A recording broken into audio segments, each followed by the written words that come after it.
All right.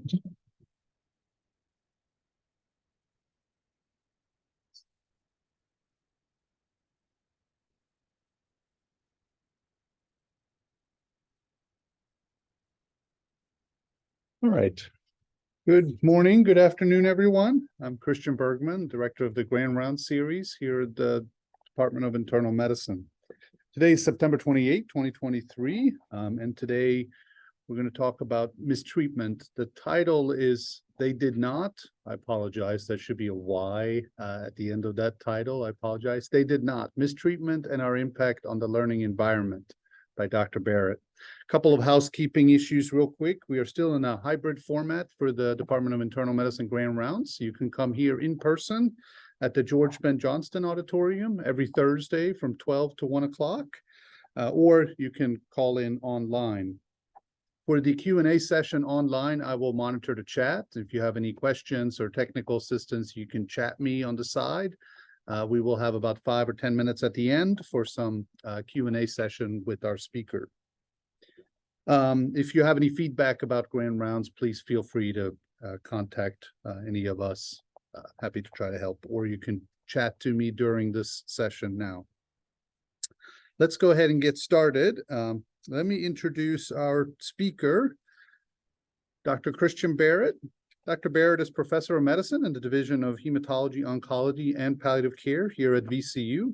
He received his undergraduate education at the University of Notre Dame, his medical degree from the University of Louisville, and completed his internal medicine residency and hem-onc fellowship at the University of Alabama in Birmingham. Since coming to VCU in 2005, he's been consistently engaged as the M1 Marrow course director in the School of Medicine, an associate program director for the associate program director for the core residency program, and the program director for the hem-onc fellowship. He's also served as a member of the VCU Health Graduate Medical Education Committee and is highly regarded by colleagues across the institution. He has served on national committees with the American Society of Hematology, the American Society of Clinical Oncology, and the Alliance of Academic Internal Medicine.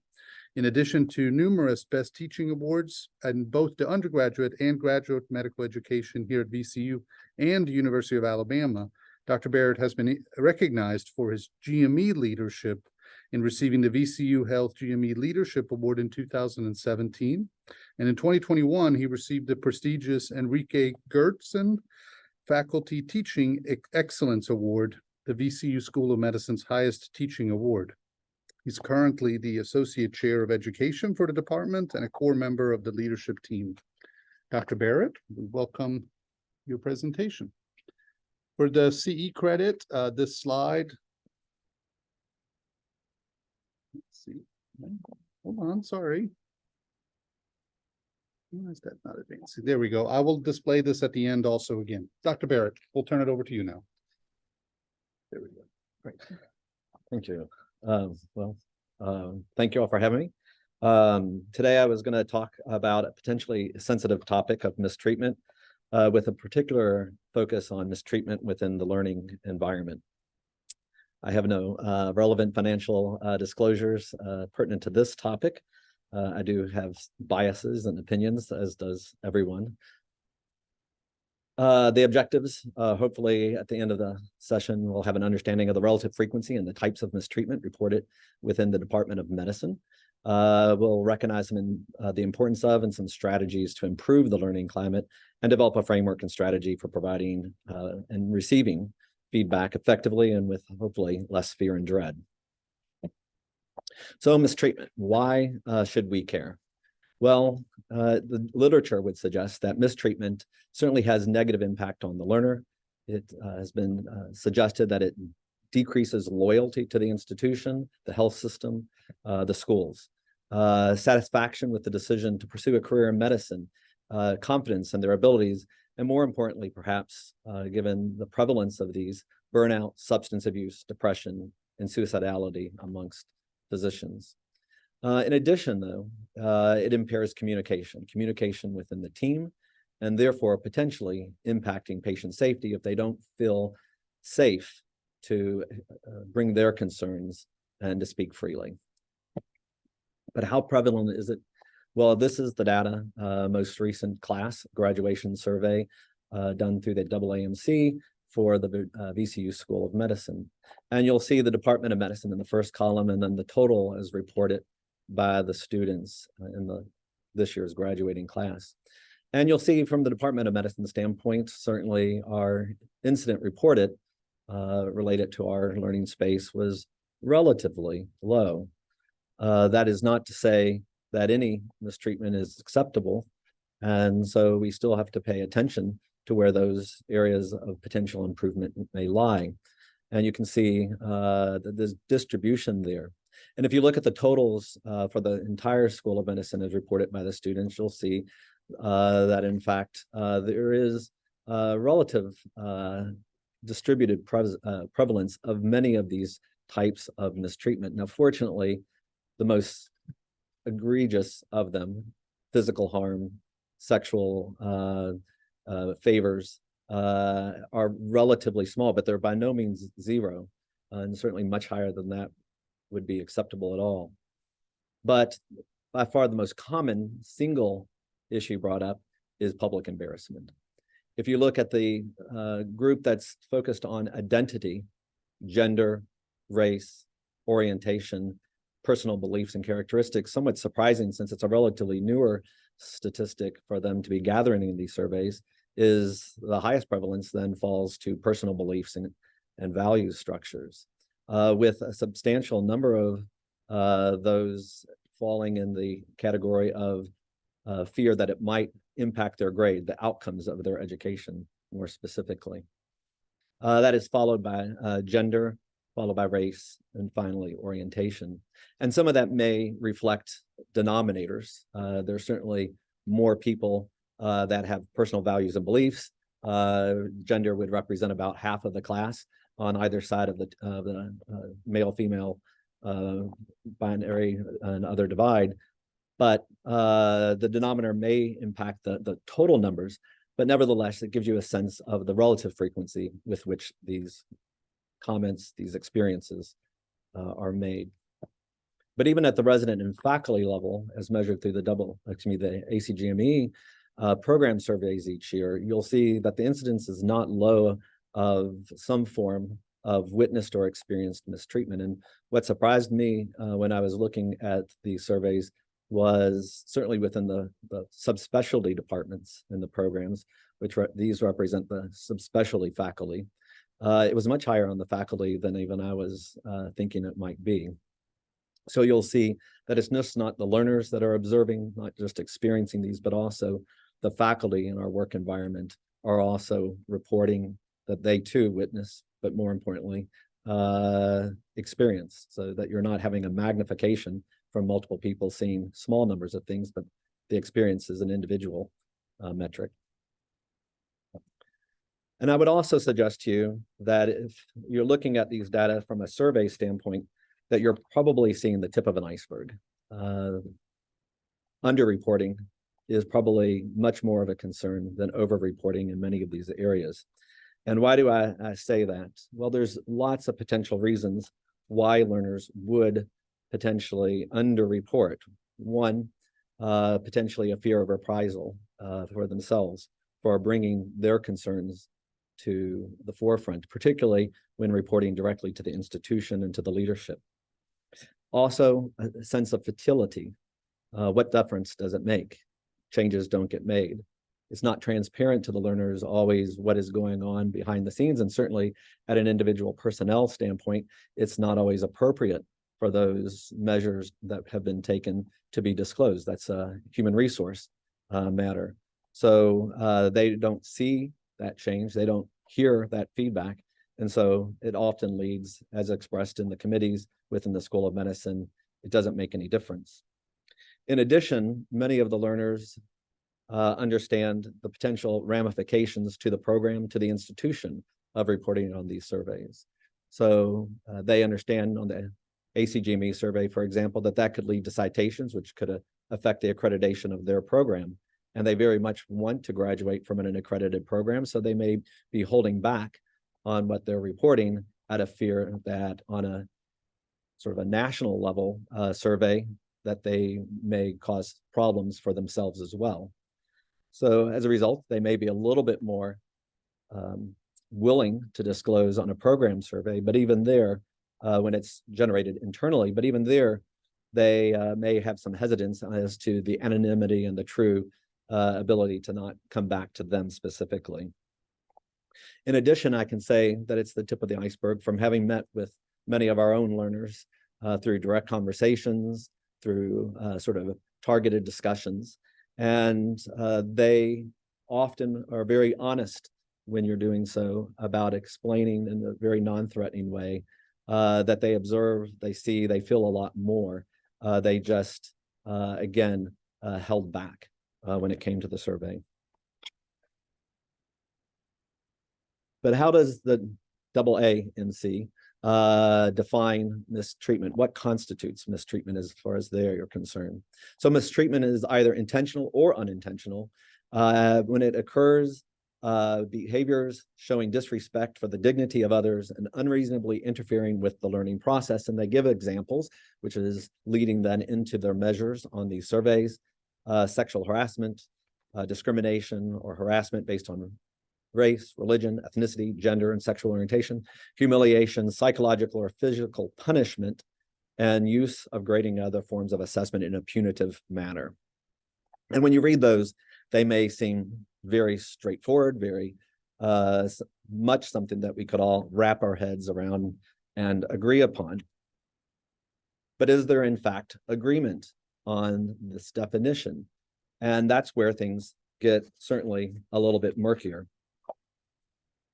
When you look at sort of the data itself, the place where the reporting is generated at a national level, the AAMC survey, for example, has changed over the time. And if you look at the trends of reporting, sometimes the methodology has directly impacted what is being reported. For example, prior to 1999, data was reported through a variety of questions related specifically to the types of mistreatment as outlined before. And so every graduating student would report line by line on each of those different scenarios. However, in 1999 through 2011, they changed the survey to have a screening question that simply asked, have you experienced any mistreatment? It was a simple question. The answer is yes, no. And only if you answered yes to that, then did you get to go into the full survey and delve deeper into what that mistreatment might have construed. They reinstituted that, I should say, they took away that screening question in 2012 and went back to the old system. And what effect did that have on the data? Well, prior to 1999, about 40 to 50% of students reported experiencing mistreatment. That data fell down to a mere 10 to 17% during the time frame between 1999 and 2011. And then in 2012, with removal, I should say the re-addition of the screening question, it went right back up to about 38–40% and has remained at that level. And where did that change shift the most dramatically? It was within humiliation and embarrassment. And so that leads to some questions as to whether everyone can agree whether humiliation or feeling embarrassed is actually mistreatment, even amongst the students, that they might not have suggested that was mistreatment when they were just simply asked, had you been mistreated? But when specifically asked, had you experienced embarrassment, they might be more willing to say, sure, I've been embarrassed in the learning environment, whether they thought that was mistreatment or not. So the way they design the questionnaires certainly does influence this as well. And in the literature, when you look beyond the ACGME surveys at sort of studies trying to look into perceptions and interventions that can be done, many of the researchers and educators and administrators that are doing these studies, these observational sort of interventions, are looking at these ACGME definitions. So while the administrators, the ACGME, and the researchers are certainly agreeing upon these things and developing often more vignette-based ways of assessing whether the perceived vignette is abuse or not. The takers of these interventions don't always agree.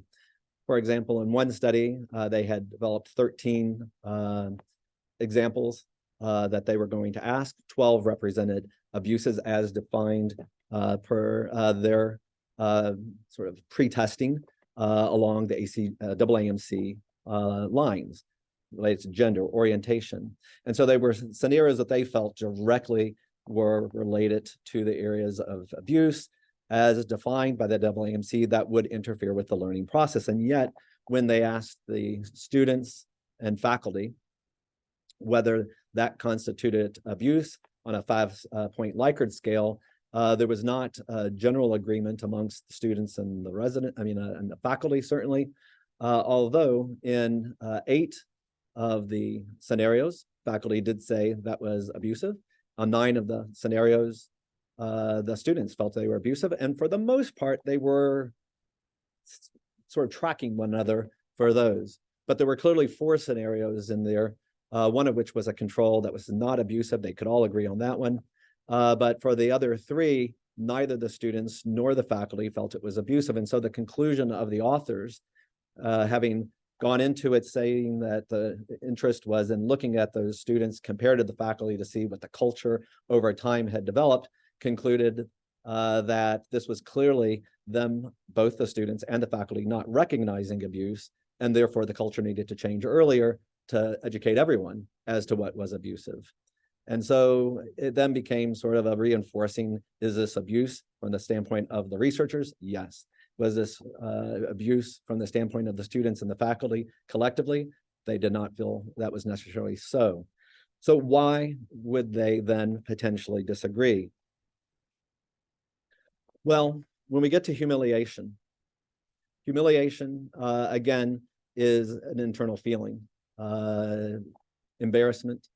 You can certainly think of scenarios outside of medicine, outside of the learning environment, where you might feel embarrassed when something happens in front of peers, in front of colleagues, in front of family members, in front of even strangers you don't know in the street. If you trip and fall, you might feel embarrassed.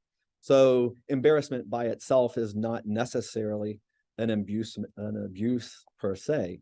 It's an internal feeling. But I think there is at least some areas where there were some broad agreements within the humiliation range when the humiliation particularly was public and extreme. And so people who were shouting, cussing, and taking it in a vindictive way against an individual, there was uniformity around that as being mistreatment and abuse. But beyond that, once you got into the question of just asking questions, pushing a learner at the bedside or in the classroom beyond where they felt comfortable, then certainly they might well feel embarrassed. If they were coming unprepared for rounds, unprepared for the lesson, then there was an acknowledgement that, yes, I felt embarrassed. But was that abuse? That's where the disagreements started to come in on the part of even the learners. When you look at some of the interventions that have been taken around interventions at institutions and reported, this is often the one area that remains sort of a snag for many. The University of Colorado had instituted a policy of zero tolerance. They went through an extensive education process. They were refining the education of the faculty and the students. And they reported in the literature a tremendous decrease in the frequency of abuse. They reported a general increase in the willingness to report and an awareness of what abuse was. They even found a decrease in the incidence of not reporting witnessed abuse over a period of about 7 years. But they were not able to necessarily sustain that as well as they might have suggested in their conclusions. And perhaps why? Though they had reported this decrease from the start and the end 7 years later, what they didn't point out in their conclusion was that over the last 3 years, the incidence of the reports were going up, the willingness to report was going down. And in the middle of that trial, or that period of time that they reported, perhaps related, was they were having problems with evaluations. Students complained they weren't getting feedback. They were like, no, we realize that this is a high anxiety time and that it's normal for us to feel anxious, but we want feedback too. And so perhaps, although they didn't give a direct time correlation and causation effect with this, but it was around the same time they were making these interventions of trying to educate the faculty to say, no, you should feel comfortable giving reasonable feedback, even if it is negative and potentially going to be poorly perceived. But again, whether that impacted then the trend of the subsequent 3 years or not clear. But nevertheless, it goes to show that humiliation is a very subjective concern. Self-identity. This is related to gender, race, ethnicity, orientation, beliefs. These are the parts of the individual that they can't necessarily change themselves. They're part of who they are. And there's broader agreement in general regarding abuses related to mistreatment in this realm. However, even here, some of that sort of creeping subtleties do come into play at times. For example, within the scenarios reported where they had the 13 scenarios, 2 of them where there was some disagreement related to gender mistreatment. And perhaps that might have been because of the direction of the gender bias that was built into the scenarios. So, for example, when the male student had been asked not to go examine a female patient on a chest exam in an OBGYN setting, the students saw that as a non-issue. They didn't see any concern about that. The faculty, on the other hand, thought that was abusive because an opportunity had been denied to the student based on the student's gender. Whereas on another sort of scenario that was provided, a female student had been advised not to go into surgery if she wanted to have children. That was not perceived as a bias on the part of the students, where it was on the part of the faculty. And perhaps why, you would ask, was that not perceived? And it was not clear because they were not asked to give explanations, but it was pointed out by the people running the study that it had been a female attending who had the conversation with the student, suggesting that perhaps even when it comes to things that should be in our minds relatively clear, perhaps there are other aspects of the relationship, perhaps there are other components of the conversation that might factor into how they would perceive what was abusive or not. And going back to self-identity for just one moment, another area which I do think is of some interest because it was so prevalent relatively so on our own school survey is the aspect of beliefs and values. And I think this might be a little bit more difficult in some ways than you might imagine to recognize within ourselves, because beliefs and values are so diverse. And where they become a little bit challenging is in areas particularly where hot topic from a society standpoint start to intersect with the medical care. So these were not abuses necessarily observed by people talking about patients. These were personal experiences of the medical students. So we can't say that this is a Jehovah's Witness patient where people might be talking about the pros and cons of their denial of blood products. Instead, this was them saying that they felt it might impact their grade. And there are certain areas within the health system where these topics may come in more the foreground, where medical decisions are being made that might be, from a societal standpoint, a little bit more contentious, where there may not be as much uniform agreement. But the dominant culture within a university and this health system may be perhaps skewed slightly compared to the dominant culture or the relative culture of the society. So I think we just have to be mindful what we're saying and what values that we may be inferring, assuming that others agree with our own personal standpoints on any one specific matter. Climate crisis. So imagine for a moment working in an environment where personalities are strong, You really admire the faculty for their knowledge and for their skills. They even have a commanding presence and generate a huge amount of revenue, both direct and downstream revenues for the health system, and therefore highly valued by the health system. They have resources and they have administration, certainly working hard to retain their skills for the purpose of the health institution's solvency. And you're hoping to do exactly what they do one day, hoping to be just as capable as they are. And you need them to achieve your goals. However, the training comes with a catch. So the work environment is one in which the faculty express their opinions openly, frankly, at times unprofessionally, about one another, their colleagues, about other learners. And the staff feel emboldened to do the same, because that is the culture in which the operation is taking place. So the learners hear the faculty and the staff talking about learners openly in front of them, thinking, what must they say about me behind my back, when I can so easily see staff members, even faculty, dismissing my ideas as if they're irrelevant, rolling their eyes sometimes when I'm bringing up a suggestion. These are not made up. These are actual conversations held with learners at our institution.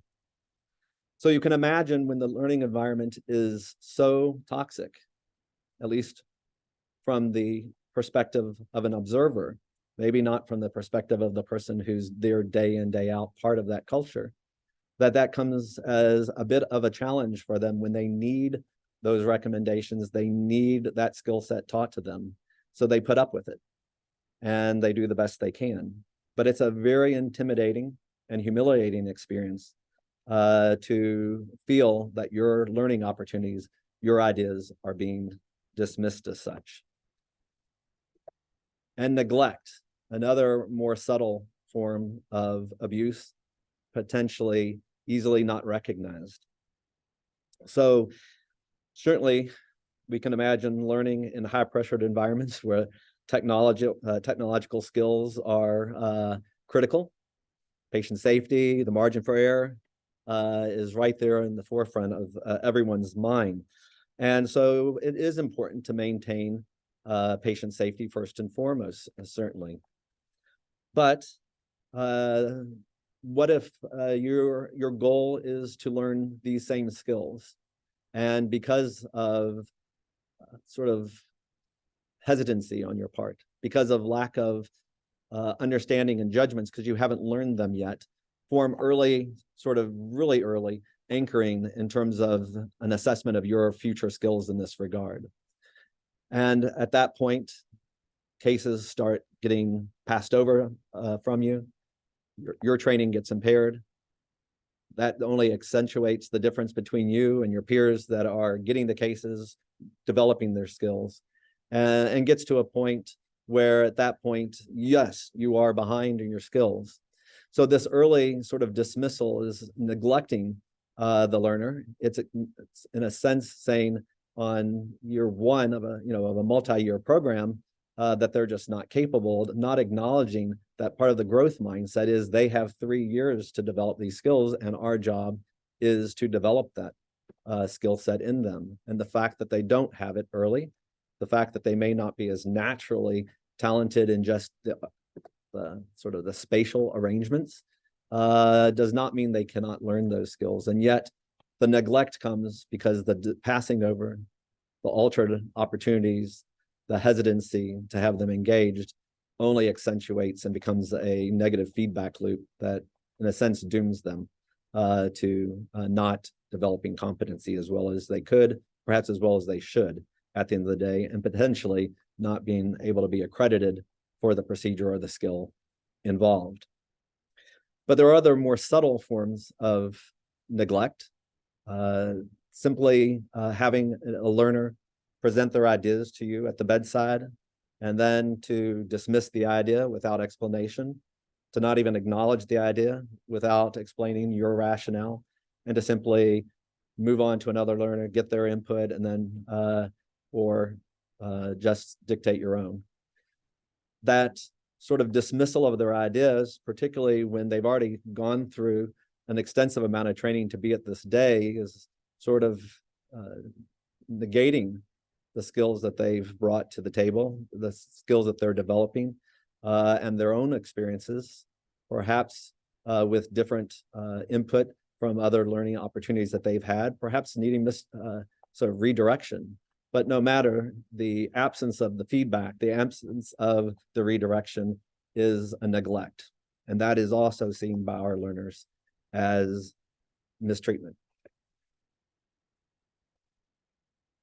So why the variability when we perceive mistreatment and abuse?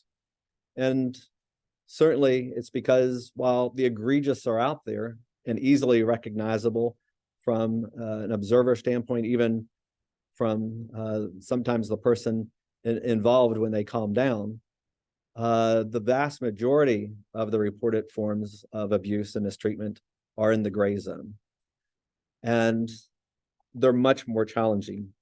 So much of the literature out there has been focused on measuring and describing types of mistreatment, the prevalence and the consequences of the individual, but very little is out there trying to get to the heart of why do people perceive and receive things as abusive or as mistreatment. So a group of individuals at McMaster's, led by Meredith Vanstone, set out to do so. They had a constructivist sort of approach, and by that meaning that they walked into their study with an understanding that an individual is sort of interacting with their social environment, but they're not acting all collectively in the same way, because each individual is bringing their unique experiences, their unique outside of the culture, social experiences and perspectives to that, and their own identities to that same work environment. And therefore, those social determinants of their individual identities could influence potentially how they were seeing even the same exact words, even the same exact behaviors within the same cultural work environment.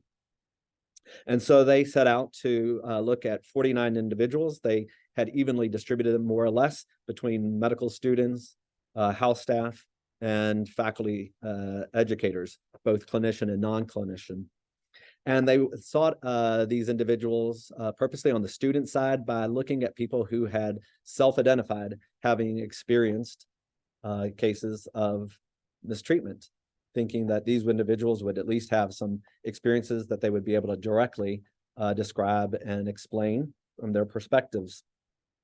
And on the faculty side, they certainly broadcasted broadly, but they were purposely targeting to make sure that they had a diverse group of individuals, both from a representational standpoint, but also diverse in what they were sort of identified by their colleagues as being sensitive or insensitive to sort of mistreatment from their own personal standpoint, not necessarily insensitive to the students or the learners, but they seemed themselves to be resistant or sensitive to their personal experiences of potential mistreatments, abuses, or hot environments.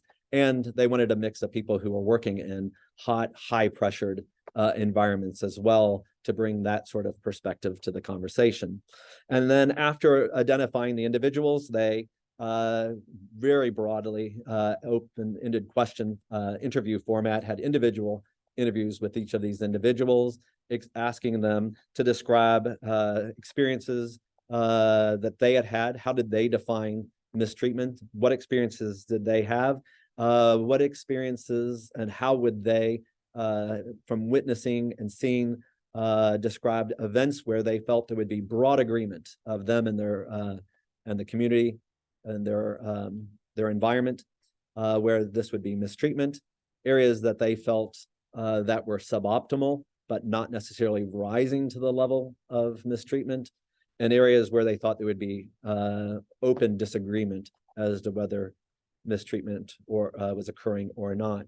And from each of those examples given, they would probe these individuals, trying to understand through just continued probing questions, their explanations, their thoughts into why those circumstances were the case. And so they were doing open recording of these individuals, and then they were going back and coding themes and developing themes around what was certainly being reported as abuse, suboptimal, and not, or controversial. But equally importantly, they were coding the rationale, the reasons for all of these decisions that were being made. And at the end of the day, they found little agreement at all, even amongst the individual groups, meaning students weren't agreeing with students, the faculty weren't agreeing with faculty, the residents weren't even agreeing among themselves as to what constituted mistreatment outside of that which would be defined by the penal code as criminal, so sexual and physical abuse, which would have been against sort of criminal codes as well as organizational ethical codes as well. And that was about the only area where there was uniform agreement amongst the group. Everything else was open to discussion. And so they were really, having a robust sort of dive into where that might be. And while there were some trends that they existed, particularly when they felt that it was intentional targeting of issues of self-identity, or intentionally pushing the degree of intimidation and harassment to the point of wanting to cause harm. If there wasn't that intent on the part of the person in the example, it got down to only agreement, so to speak, on the factors that were influencing their decisions. So while they didn't agree on the decisions, there was some uniformity as to the concepts of how they were deriving. And they were all using the same language, so these people were well versed in what they were talking about. And those themes that they were processing centered around what was the context, what was the content of the encounter, what was the relationship between the two involved in the encounter, what identity features might have been at play, and what impact, if any, would this have on the outcomes. That was where there was at least uniformity of how they were processing whether they were going to consider this abusive or not, even if they were coming to different conclusions at the end of the day. So yes, context seemed to matter directly to these individuals, and context does in fact matter. Context, what types of contextual clues were they wanting, and what contextual clues do impact discussions around harassment? Well, one is cultural norms. Regardless of whether it was in the scenario-based vignettes or in this open-ended dialogue, cultural norms is something that was openly discussed by the researchers, by the participants. And most could agree that there were certain factors within the cultures that were directly impacting those norms. Places where there was high intensity, high risk to the patient, where safety matters, where pressure is high, where resources are strained and stressed as administrators look at throughput and push certain metrics that they felt were adding pressure to the form. They felt that that was uniformly, from a culture standpoint, contributing to sort of normal behaviors that were at least normal in the sense that they were prevalent, and therefore accepted as just the way it was, and no way around that necessarily. And so, yes, if you were in sort of those high-risk procedural involvements or intensive care units, emergency rooms, the students didn't necessarily always find it abusive in the vignette case, where there was a disagreement amongst the students and the researchers of being pushed aside if you were trying to get a central line and weren't getting it, and the attending kind of nudged you to the side and put the line in directly. The students felt that was fine, whereas the researchers had focused on the fact that there was a physical pushing to the side and that they had been physically sort of abused, so to speak. So certainly they were looking at those cultural norms and using them both as a reason and an excuse, but also as potentially a causative factor that might lead to abuse itself. Context also involves conversations where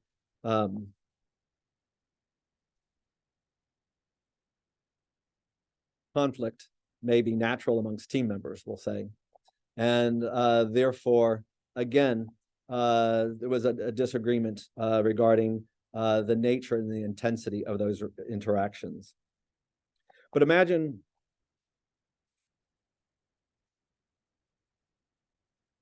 for a moment other aspects of culture that could be related, or a context, I should say, that could be related. It's the setting in which something is occurring. So a lot of conversation centers around whether it is better to be publicly involved in these events or privately involved in these events. And here too, there was no agreement. Although the data would suggest in general, public sort of interactions are more problematic, particularly when giving feedback on an individual performance. There are other scenarios where being private actually increased the sense of vulnerability and the uneasiness on the part of the learner. And so getting in a sense to the point that the nature of public versus private might also have to do with the content that was being delivered. When the content had to do with individual performance, perhaps the context favors going privately. When the content may be perhaps related to more gender, race, or identity related issues, that type of feedback might be preferred to be done in public, where they feel less isolated, less targeted, and perhaps you could say with more witnesses to help moderate the degree of that conversation. And then also the contextual clues that were a factor here was, what is the target of the behavior? So while cussing and swearing is considered abusive, there was a clear distinction whether the cussing and abuse was directed at an inanimate object, the computer, the health system, versus the individual learner or another healthcare worker or the patient.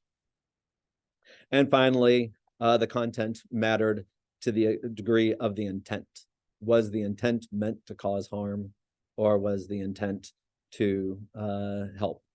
And that was certainly all the things that they were factoring into these decisions. But intent is a little bit of a tricky point in and of itself. So it is certainly important to remember that intent does not equal impact. And ultimately, what is important is the impact that the feedback, that the experience is having on the individual.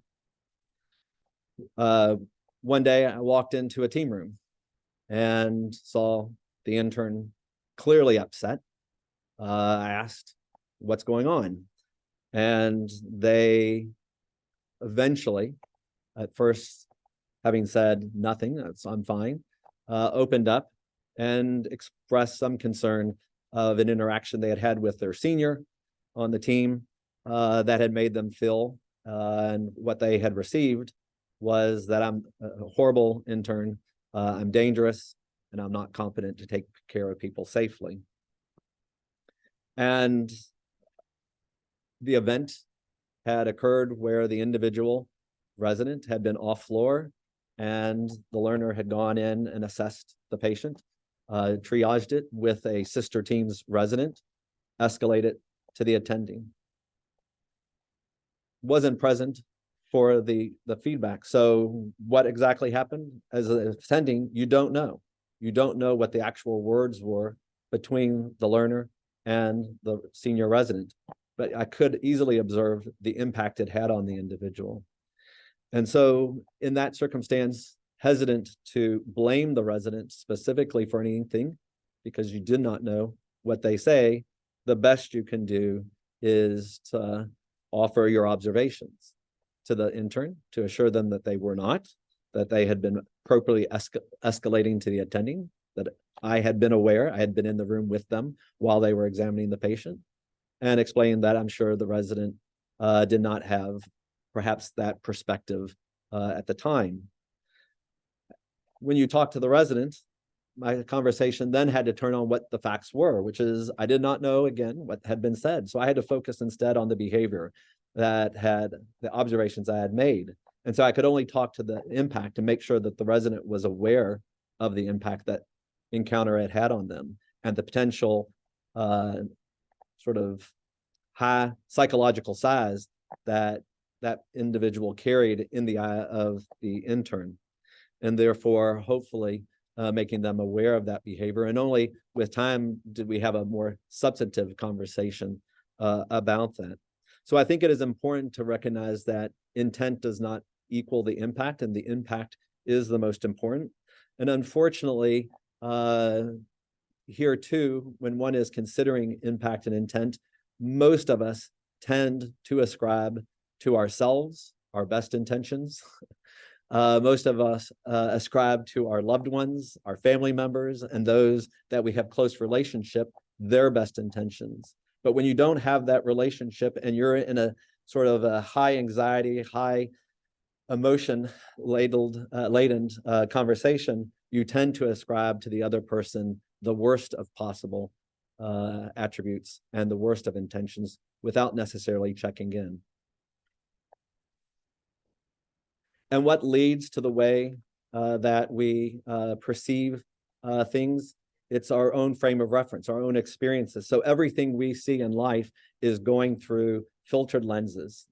So that is why two people can see the same exact event and take away two very different experiences, two different meanings from the same event. So we have to recognize that we're filtering. And for Viktor Frankl, between the stimulus, the event, and the response, there is a space, and that space is the power to choose our response. And in our response lies our growth and our freedom. So from the time that you hear, see, or experience something, there is a brief moment of time, and many times the briefest of moments of time before we generate our emotional response and blurt the response out or develop our conclusion and take action. But within that moment of time, there is something else going on in there, which are stories. And so stories are ascribing the meaning to that experience. And there are feelings, emotions built on previous experiences, previous mistreatments, previous positive treatments. So positive or negative, our emotions are the result of our own thinking. And so we cannot say that anyone causes us to do anything. It is our response, our story, our emotion that leads to our action. And so when we're talking to a learner, when a learner is talking to us, we are all processing the information through lenses, telling ourselves a narrative that is assigning meaning, positive or negative, and coming to a conclusion. And so when looking at these issues of mistreatment and abuse, there is the tendency of seeing what you're looking for. And so if one is sensitive to these topics, one is certainly, or if one has experienced abuse, one is going to be more likely to see it. And conversely, if one is not willing to see and is not open to that, one is not likely going to see. So we have to be mindful that our perspectives, our experiences, our stories can bias us towards what we're looking for or being indifferent toward. And when it comes to feedback, it can also often feel like we're being trapped. As I was saying, feedback was going down as they were implementing the zero tolerance of humiliation, zero tolerance of mistreatment. But we cannot be fearful of giving feedback because the absence of feedback is neglect, and that too is abusive. So I think the best we can do is be aware of the vulnerability of the learner. Learning is inherently vulnerable. You're having to push yourself outside of your comfort zone to learn new skills, learn new knowledge. You're pushing yourself and acknowledging limitations of what you are capable of doing presently in the hopes of being better in the future. And you're opening yourself up to that feedback and potentially even to just failures along the way. But you have to be vulnerable in order to grow. And so therein lies the critical importance of the learning climate.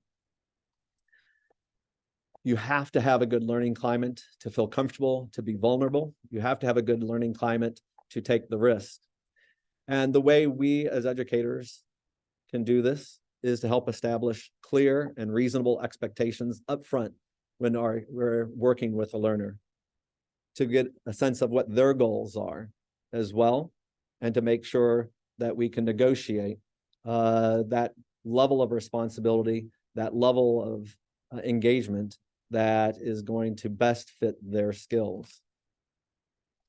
And there are some things we can do. Certainly, this is from the Stanford model, which many are familiar with, to create that learning environment by demonstrating enthusiasm for the content, for the experience, but most importantly, enthusiasm for being there with the learner, and to promote their engagement through participation and encouraging them to participate and share their ideas, not just dogmatically giving their ours, because that's in a sense dismissing, but it's also not opening them up to being vulnerable and saying, it is okay to be wrong. I'm here to listen to that and to redirect, and to show respect for them as a learner, as another individual, by listening to them, not looking at our computers, not shuffling through the papers at the same time that they are presenting to us, but by giving them a moment of our attention to actually listen to what they say, avoiding interruptions, ridicule and intimidation, and listening, and then redirecting it in a kind and thoughtful way. But equally important to that learning climate is to develop a relationship with them.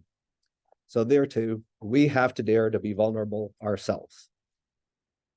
It may not feel comfortable for some of us to share our story, but it goes a long way to say, hey, I was in your shoes once too. I still have things that I'm learning along the way. And to acknowledge your mistakes and to acknowledge what you don't know in the moment. Even when you know your skills, your area of expertise to the nth degree, there's always something that's coming up in those patient encounters that you don't know. Hyperglycemia from the steroids on my service. Every time it's like MPH and regular. That was all that existed back when I was a resident. And so I'm listening to words that I don't even recognize. And so I have to learn every single time from my juniors in that case. And they therefore turn into my teacher for that moment of time. And to exercise empathy, you were there too. Demonstrate compassion and focus your efforts, your feedback on their growth, their betterment. And so when giving feedback, it's important to, yes, be prepared. Think about what you're going to say in advance of the feedback session. If it's going to be contentious, prepare for that. Think through how you might respond so that you're calm, measured, and appropriate in doing so. Feedback is best when it's timely to the event, of course, specific, and focus on what they can change. The self-identity they cannot. So comments and feedback about their orientation that have to do with gender, race, it's not appropriate. They can't change it. So there's no growth potential for the learner by bringing any of those issues up at all. And instead focus on the knowledge, the skills, the attitudes, and the behaviors that you observed or didn't observe, and the things that they can work on to improve them. And to do so with potentially radical candor, a concept of Kim Scott. Because the absence of feedback and the absence of caring leads to disaster. So to give appropriate feedback, it's not really radical. It's not being overly candid to the point of cruelty. The concept is simply to challenge them directly with care for the learner, care for the person you're giving the feedback.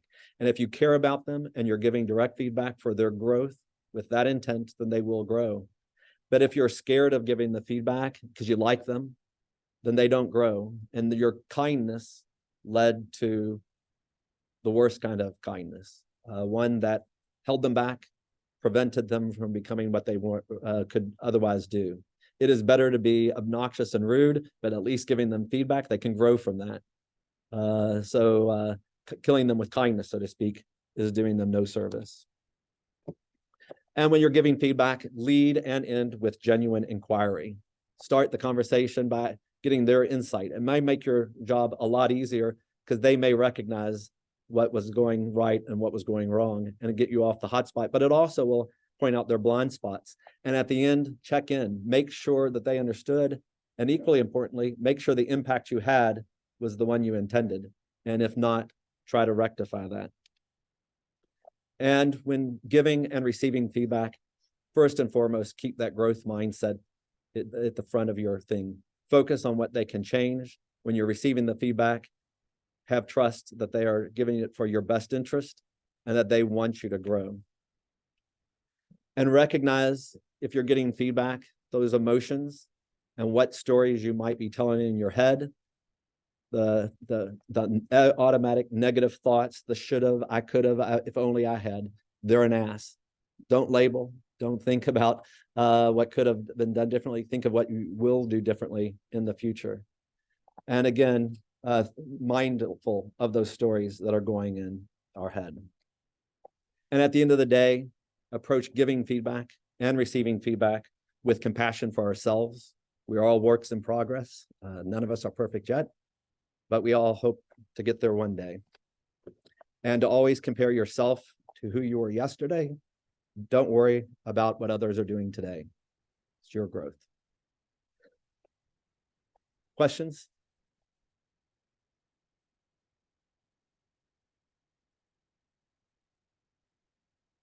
For some questions, anybody here in the audience?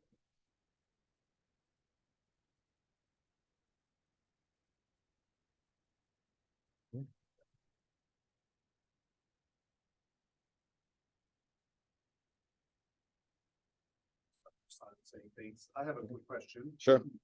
How would you approach, so you mentioned variability and what people think abuse is based on the experience and context. Internally, I have my own view based on my own experience in the past. So as I'm standing there at rounds or something, how do I deal with variability? Because it depends on so many different contexts, compassion, empathy, all of that makes sense. But in the middle of the moment, it's a little hard to digest. Can you touch a little bit on variability and context and what we can do different in the moment? Yeah, I think if for example, since the most common one is humiliation, if you're the type of individual who is going to ask sort of challenging questions repeatedly of the individual, you may walk in there with the intent of wanting to sort of push them to their limits to see, what you can teach them and have the best of intentions. They may perceive that as belittling and badgering them. And so I think the best way to do that is to, in a sense, state your expectations up front. I'm going to ask you some questions. I really am doing so with the intent of trying to see what you would already know so that we can then start the conversation from there. So I don't, assume too much about you and tell you stuff you already know. So you might start by asking some questions about, tell me what you know about this, or you might just sort of probe a little bit on your own direct questions and then use that as a starting point rather than as an ending point. So if your point is to probe them and question them until they don't know anything and then not say, okay, that's great, let's start there, then you've just kind of pointlessly abused them, so to speak, to make them feel uncomfortable, as opposed to trying to use that as a starting point that will then help them grow. And then at the same time, you can always check back in with them and ask, is there anything else you wanted to know about this at the end of that conversation, so that you're again giving back to them in that scenario.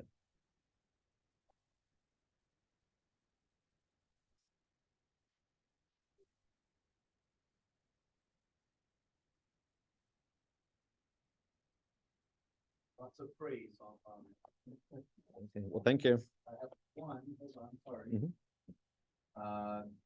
Do we share the text, make it stick with our learners each year? The data suggests that asking questions could lead to learning and remembering information better. I try to always mention this text as one that has influenced my teaching style at the onset. Make it stick. I haven't heard of that before. Is that a book? It's a book. Yeah. Do we share that with learners, I guess? It's available on Amazon. I think Becky, I have a copy in my office. Do you have a copy of it on? Becky and I both have individual copies in our offices, but it's certainly available as well online. Also, the concept of asking questions is part of the Stanford clinical teaching framework, and the evaluation of, you know, you have to ask questions to be able to evaluate it when you're teaching on it too, but being overt with the why you're asking these questions. I think stating your intent and checking in at the end of the conversation is always a good starting point to make sure your intent is what they received. All right, well, thank you so much. Great, thank you.